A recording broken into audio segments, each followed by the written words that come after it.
বৈষম্য বিরোধী কওমি ছাত্র আন্দোলন বাংলাদেশের পক্ষ থেকে স্পষ্ট ভাষায় বলতে চাই, আপনারা যদি কওমি ছাত্রদের অধিকার ফিরিয়ে দিতে যদি ব্যর্থ হন, আবার কওমি ছাত্রদের রক্তের উপর দাঁড়িয়ে আপনারা যেই ক্ষমতায় এসেছিলেন, কওমির ছাত্ররা এদেশ থেকে আপনাদেরকে আবার বিতাড়িত করবে।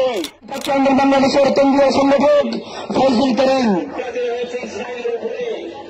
আসসালামু আলাইকুম ওয়া রাহমাতুল্লাহি ওয়া বারাকাতুহু।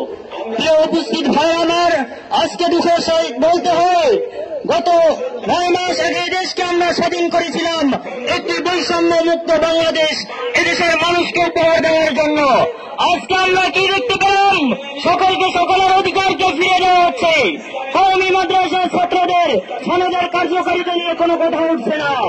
আমরা বৈষম্য বিরোধী কওমি ছাত্র আন্দোলন বাংলাদেশের পক্ষ থেকে স্পষ্ট ভাষায় বলতে চাই, আপনারা যদি কওমি ছাত্রদের অধিকার ফিরিয়ে দিতে যদি ব্যর্থ হন, আবার কওমি ছাত্রদের রক্তের উপর দাঁড়িয়ে আপনারা যেই ক্ষমতায় এসেছিলেন, কওমির ছাত্ররা এদেশ থেকে আপনাদেরকে আবার বিতাড়িত করবে।